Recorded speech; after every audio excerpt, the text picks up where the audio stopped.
Assalamualaikum warahmatullahi wabarakatuh. Perkenalkan, nama saya Fajar Al-Qurtubi dengan NIM 2423210156. Baiklah, di sini saya akan memaparkan jawaban UAS Al-Quran dan Hadis pagi tadi. Di sini untuk soal yang pertama yaitu apa yang Anda ketahui tentang sejarah dan perkembangan hadis? Jelaskan dan berikan contohnya. Jadi hadis adalah sesuatu yang disandarkan kepada Nabi Muhammad SAW, baik berupa ucapan, perbuatan, persetujuan maupun sifat beliau. Sejarah perkembangan hadis. Yang pertama, masa Nabi Muhammad SAW 610 sampai 632 Masehi. Pada masa ini, hadis langsung didengar dari Nabi para sahabat. Para sahabat menghafal dan sebagian menulisnya, namun penulisan belum dilakukan secara menyeluruh karena khawatir tercampur dengan Al-Quran. Contoh hadisnya yaitu sesungguhnya amal itu tergantung pada umatnya. Pada masa sahabat 632 sampai 700 Masehi, setelah wafatnya Nabi, para sahabat Nabi mulai mengajarkan hadis kepada generasi berikutnya atau tabi'in. Mereka juga mulai menulis dan mengumpulkan hadis. Contohnya, sahabat seperti Abi Hurairah banyak meriwayatkan hadis. Yang ketiga, pada masa kodifikasi 700 sampai 900 Masehi, pemerintah mulai mendukung pengumpulan hadis secara sistematis. Munculnya hadis palsu. Para ulama, Imam Bukhari, Imam Muslim dan lainnya menyusun kitab hadis.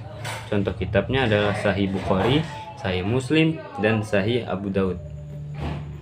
Pada masa klasik sampai sekarang, hadis terus dipelajari, disyarah atau dijelaskan dan diteliti tingkat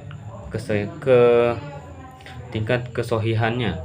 Ilmu hadis juga berkembang seperti ilmu musalah hadis, ilmu untuk menilai harus hadis sahih, hasan, dan dhaif.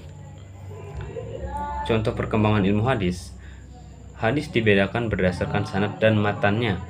Muncul istilah seperti hadis sahih atau paling kuat, hasan, dan dhaif atau paling lemah.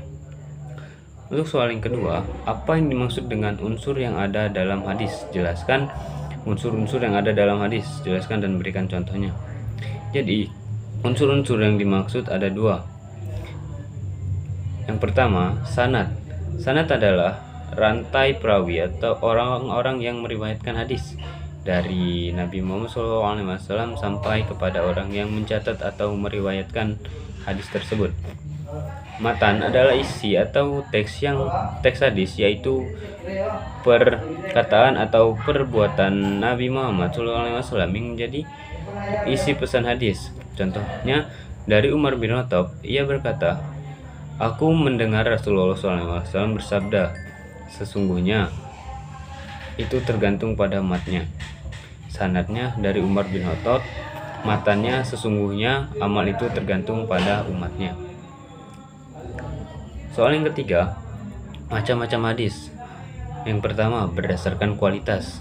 Yang dimana berdasarkan kualitas? Yang pertama ada hadis sahih, adalah hadis yang sangat kuat perawinya, terpercaya sanadnya, dan tidak bertentangan dengan hadis lain. Contohnya, sesungguhnya amal itu tergantung pada niatnya.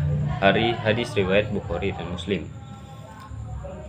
Yang kedua ada hadis hasan, hadis yang mirip dengan sahih tetapi perawinya sedikit kurang kuat ingatannya. Contohnya, tidak sempurna iman seseorang sampai dia mencintai saudaranya seperti mencintai dirinya. Hadis riwayat Tirmizi. Untuk hadis terakhir, hadis dhaif atau lemah, hadis yang tidak memenuhi syarat sahih dan hasan karena adanya kelemahan dan perawi atau sanadnya. Contohnya, tidur setelah subuh menyebabkan rezeki seret. Hadis ini tidak kuat atau lemah menurut sebagian ulama. Yang kedua, berdasarkan jumlah perawi. Hadis mutawatir, hadis yang diriwayatkan oleh banyak orang dalam setiap tingkatan sehingga mustahil mereka berdusta. Contohnya, barang siapa yang berdusta atas namaku dengan sengaja, maka siapkan tempat duduknya di neraka. Hadis riwayat Bukhari dan Muslim. Menurut hadis ahad, hadis yang diriwayatkan oleh sedikit orang dibagi lagi menjadi gorib 1 perawi, aziz 2 perawi, masyhur 3 atau lebih tapi tidak. Contoh dari hadis gorib yang pertama, sesungguhnya amal tergantung pada niat, hanya diriwayatkan oleh Umar bin Khattab dan Nabi Muhammad SAW. Untuk berdasarkan sumber ucapannya, hadis qudsi, ucapan dari Allah tapi disampaikan oleh Nabi Muhammad SAW dengan kata-katanya sendiri, bukan termasuk Al-Quran. Contohnya, wahai hambaku, aku telah mengharamkan kezaliman atas diriku dan menjadikan haram di antara kalian. Hadis riwayat Muslim. Untuk hadis nabawi, perkataan atau perbuatan Nabi yang bukan berasal dari Allah atau bukan wahyu tapi dari Nabi sendiri. Contohnya, orang yang kuat bukanlah yang jago bergulat tapi yang bisa menahan amarahnya. Hadis riwayat Bukhari dan Muslim. Untuk soal terakhir, teori sanad dan matan hadis. Sanad, rangkaian nama-nama perawi yang menyampaikan hadis dari Sallallahu Alaihi Wasallam satu generasi ke generasi lain hingga ke Nabi Sallallahu Alaihi Wasallam.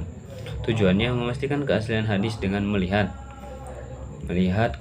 kredibilitas perawi. Untuk contoh sanad, dari Imam Bukhari, dari Al-Umaid, dari Suryan, dan dari Yahya bin Sa'id, dari Muhammad bin Ibrahim, dari Alqamah, dari Umar bin Khattab.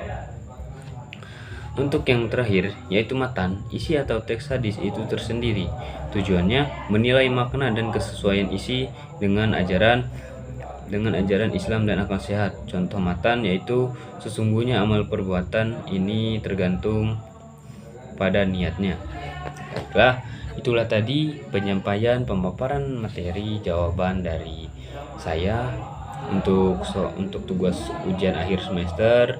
Sekian dari saya. Yakinkan dengan iman, usahakan dengan ilmu, sampaikan dengan amal, maka yakin usaha sampai. Billahi taufiq wal hidayah. Wassalamualaikum warahmatullahi wabarakatuh.